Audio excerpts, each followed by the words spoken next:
Hi everyone, and welcome to this episode of the Divine Diva, where Alaya is my guest for today. Oh my gosh, I hope I said it right.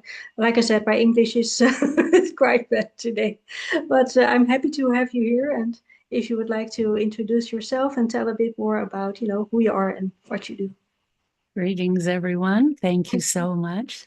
Yes, my name is Alaya Alaya. Ketani. I'm here in the US in Southern Oregon, a little town called Ashland, Oregon.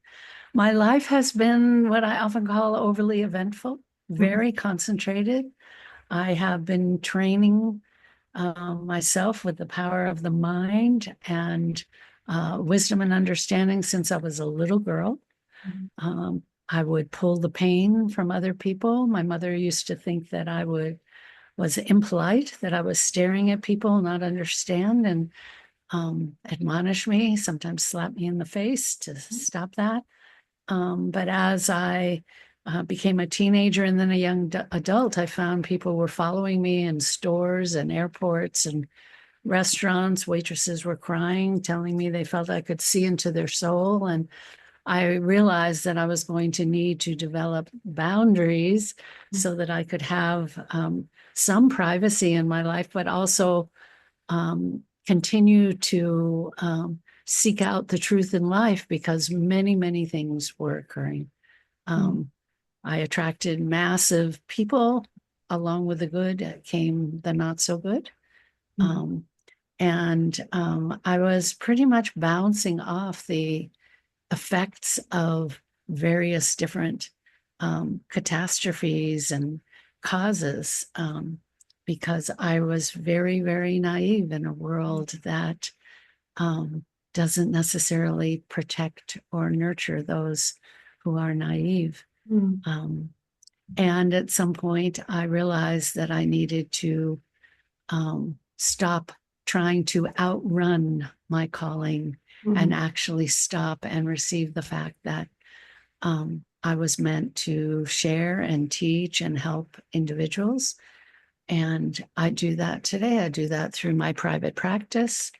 I do that through my nonprofit. I do that through my own podcast. And um, I do that through a training program. And I do that, just decided last night, through a swimming challenge for the American Cancer Society. I had become very, very injured 2 years ago, falling on cement.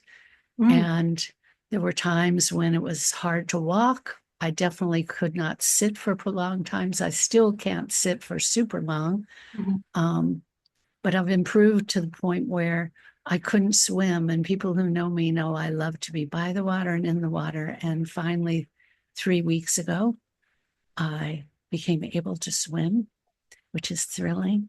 Mhm. And yesterday afternoon, I decided I was going to take on this challenge to fundraise for the American Cancer Society. So people can find that on my Facebook page as well. I'll provide the links Mhm. to you for all that.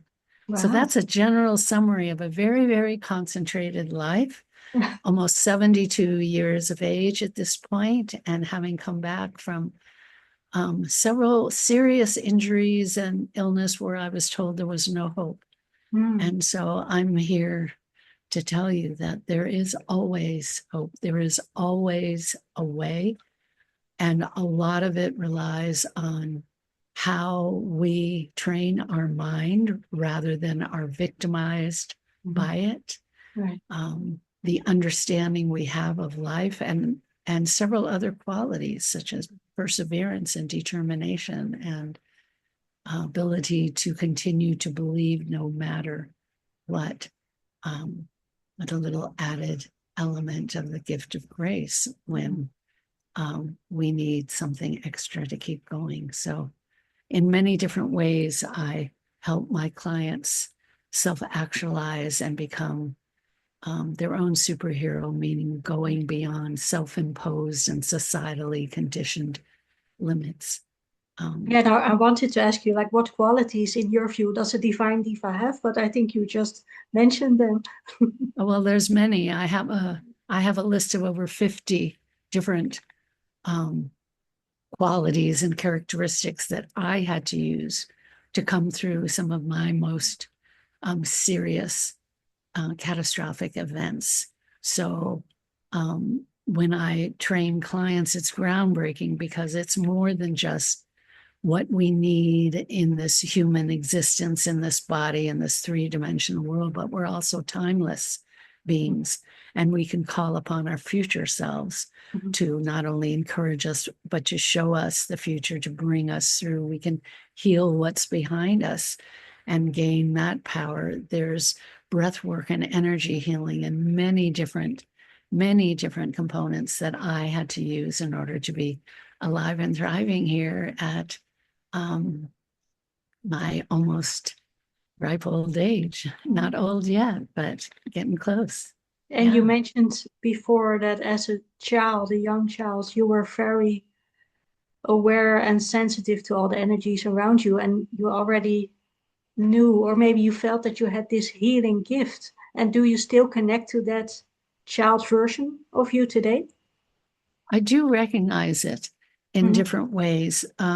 Certainly, this world makes it difficult to remain as innocent and pure and naive as I was for a number of years, even though I've experienced so much. But in some ways, I am still naive, and my abilities, as a little girl, I experienced what I call feeling visions, the sight, the sound, the message all in one. Mhm. I still experience that. And that's what makes my work with clients so potent, that along with over 70 years of training, I am able to hear, see, and know the keys for each individual that are not apparent to most people. I'm given to know, and therefore their path to that lasting change and healing, and their process is far more streamlined and efficient and compassionate because I have that sense. But for example, one way in which I realized I'm still naive is that um, through my nonprofit, which is Keeping All Women Safe, I attended a summit for disrupting human trafficking. I had attended the year before as well. And in that summit, there were trafficking survivors. One of them really touched me, and I went up to speak with her and asked her if she would be a guest on my podcast, which is We Are Our Superhero. And she agreed, and we recorded that episode. We really went deep into sex work and human trafficking and the gateway that it is for other criminal behavior. When I aired it, within a very short period of time, two individuals in Mhm. another part of the country must have seen that episode and sought out my professional profile to say defamatory things. Never Oh, met me, never spoke with me, mm, right? Triggered by right. that, perhaps predators themselves or purchasing sex or whatever it is. Um, so I was naive to the fact that this was a very controversial Mm, topic and there could be some backlash towards me because mm, I support myself, right? So seeking out my livelihood to try to defame me is a very destructive thing to do. mm, And so in some ways, um, I'm still naive, and in some ways, I still expect an individual to be um, mutually honoring and trustworthy. And I find out they're not. I just found out day before yesterday that an individual that I was trusting, I was going to go into a collaboration with, actually um, took that idea and owned it for herself and put it out, right? mm. Um, and that always dismays me, especially when it's a woman, Yeah. because I work so hard for Mhm. women, right? Mm, I know. Um, but human nature is in everyone, and So people are when, in. yeah, so when is it naive and when is it just being open? It's probably both. Yeah, it's a very Mhm. good point. Yeah, in some ways, I am still open, and I still um, absorb the energies around me. And that's my design. One of the things that I use in order to really help clients is a certain system that's very extensive called human design. It's a Mm-hmm. combination of astrology, the Kabbalah, the I Ching, and Vedic philosophy. And I had a human design reading over 20 years ago. It was the single most powerful reflection of myself that I'd ever experienced. And now I'm offering that. And so there's a interweaving of how someone can best thrive by being true to your design. And in my design, I do have open centers Mm-hmm. that um, enable me to bring in what's around me. Mm-hmm. Um, yeah, Yeah, because I've yeah. always been called by others, oh, you're a bit too naive, you trust people so easily. I'm like, to me, it's that openness. It's just an authentic, heartfelt openness that is just who I am. Yeah, I don't see it as something negative. And yes, some people will take advantage of that or take advantage of me, my ideas. But okay, that's up to them. I mean, their karma will come back to them. My energy, I would just like to keep it open, keep it positive. And Yeah, I with just with use, with discernment, I would say. So for yes. example, when a woman is choosing a partner, Mm-hmm, she needs to have more skill and understanding in how open to be and mm-hmm, at what point along the process. I'm actually going to be speaking to a private group of highly sensitive individuals, of which I am one. And that group is designed by a therapist and coach for helping to guide these highly sensitive people in love and dating. mm-hmm, And we've set a date for me to come and actually speak more mm-hmm, uh, in more detail than I ever have about um, a relationship, a primary relationship that I had over a period of years that was very, very harmful. This individual was a studied a psychopathic individual who used cult like programming. And I actually came to Ashland with an escape plan that I had to form myself when I was disabled after a car crash, a serious car crash, and he became very violent and even more insane. And so that was 25 years ago. I was gaining a lot of wisdom and understanding all the way through that. That relationship took many different forms, the last mm-hmm, 4 years being the most destructive. mm-hmm, Um, but I've never spoken about it, and I don't know that I ever will in detail. However, the wisdom that I gained through it is mm-hmm, very valuable, especially for women who are highly sensitive and engaging in the dating and um, uh, mm-hmm. you know Dating world, yeah, partnership right, world. yeah. Yes. So I'm very being sensitive. open needs to come with discernment Of course, yeah. um, It's in it's not certain. like being a doormat to everyone and just let them take your energy. You have to be Mhm.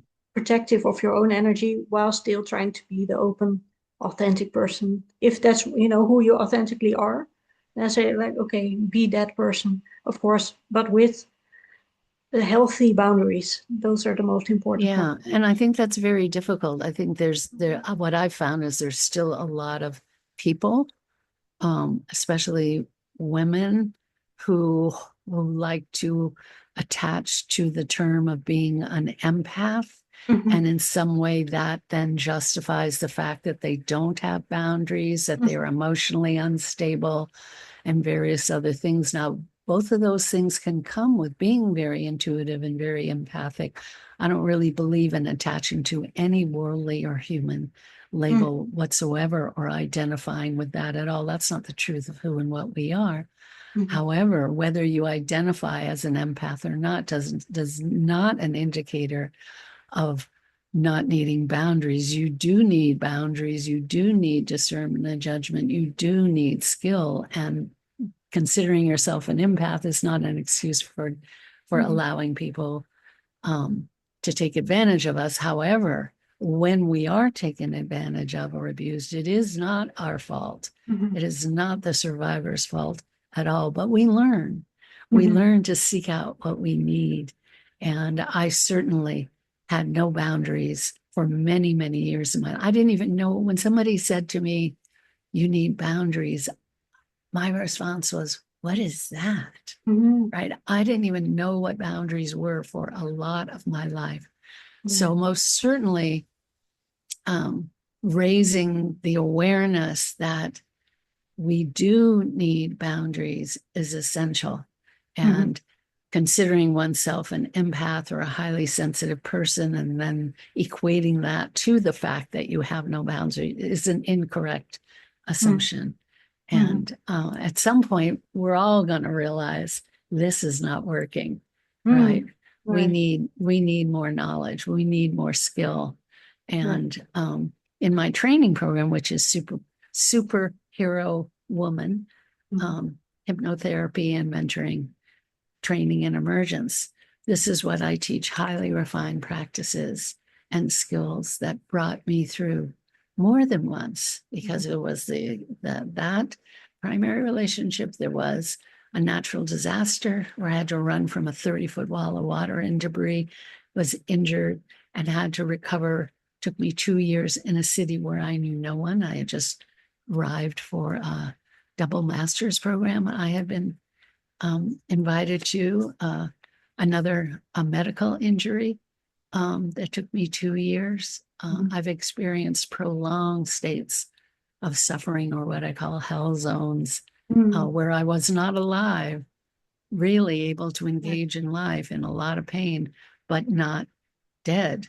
That's Yeah. not a good place to hang out. And Like it's surviving, fertile, not it's fighting. Yeah. rich and potent Mm-hmm. with wisdom and understanding. If that's what one is seeking through it, it can instead create a lot of bitterness, and people will die in it or kill themselves in it. I was told several times most people would kill themselves in my situation, which is like a terrible thing to say to someone trying to come Try- through. Trying to grasp onto the life they have. Yeah. Yeah, yeah. Yeah. So, um, so yeah, my calling is to be able to share the wisdom and understanding, these skills and practices, and help Mm-hmm. others to make the shifts they need in their lives, should they choose. The work is deep and Yeah. it's sustainable. Mm-hmm. It's not surface level, and it's very practical.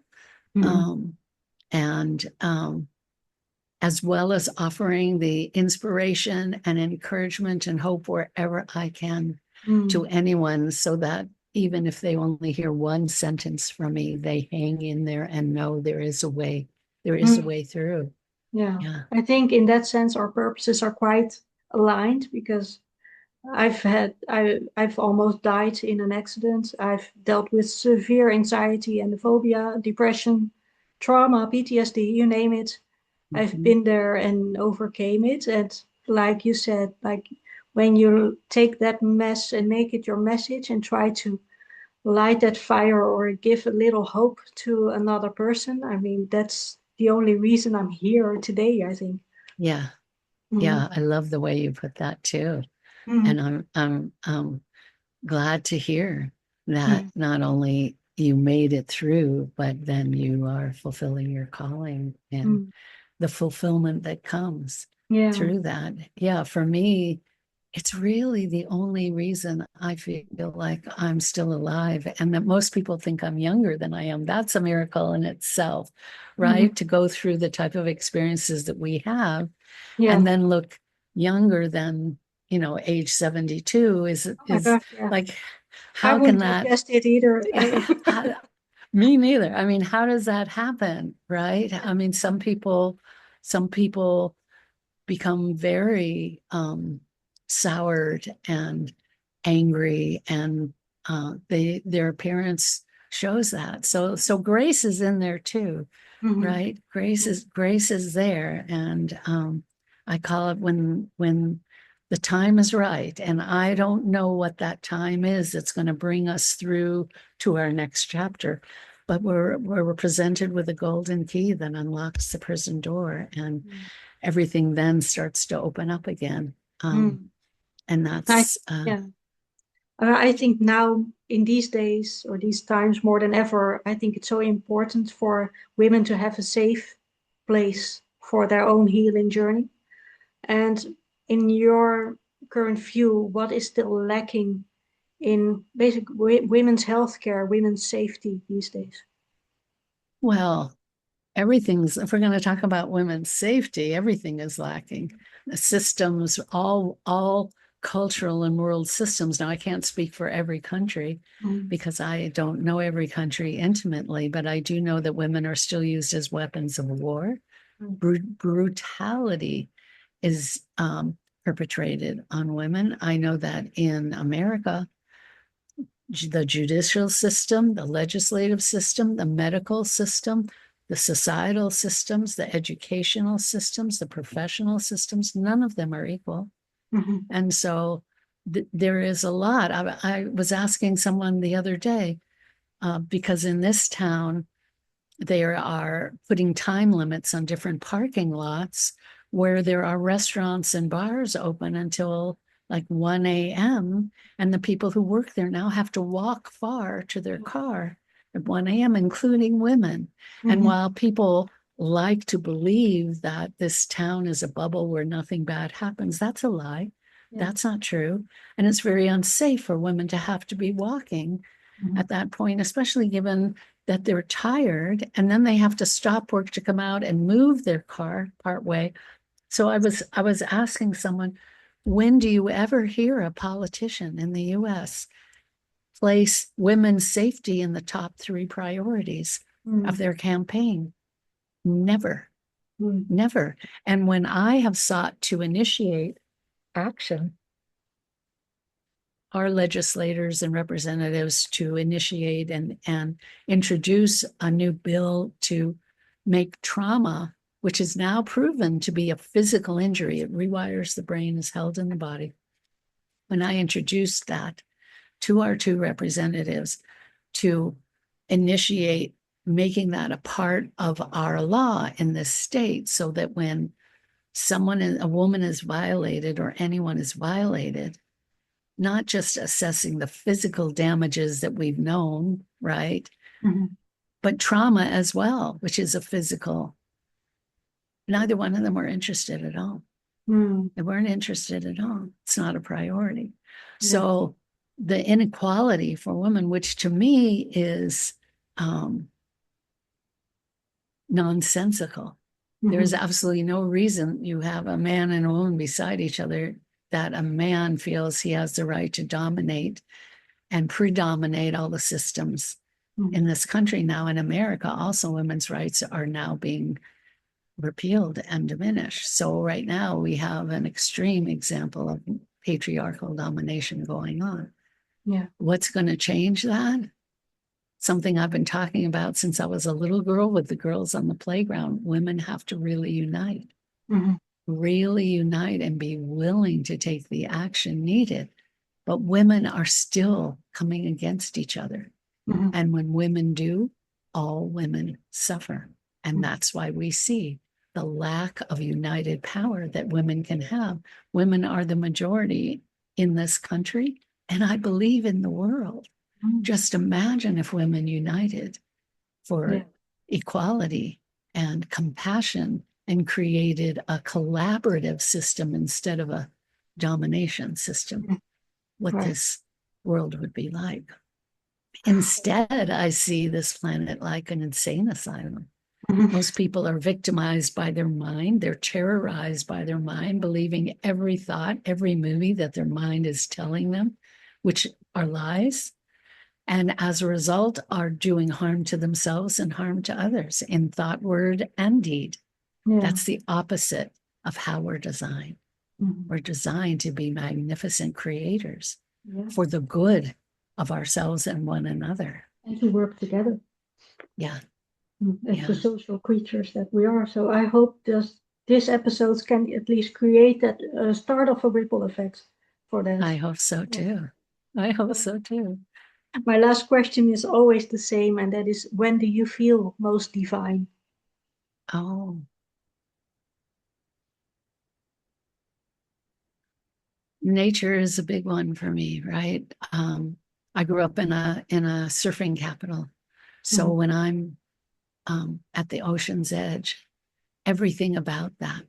everything about the smell of the salt air of fish, the call of the birds, the sound of the surf, the fierceness of the water, just takes me away. Mhm. And you know, deep forests, the silence, the grandeur of the trees, as well as when an individual expresses gratitude to me Mhm. for helping them, for really changing their life, when there is that love that is so apparent, Mhm. my heart just soothes. Yeah. Yeah, Mhm. both of those. That's a Right. great question. Thank you. And thank you so much for today and sharing your wisdom with us. Thank you so much. Thank you. Take good care, everyone. Much love to all.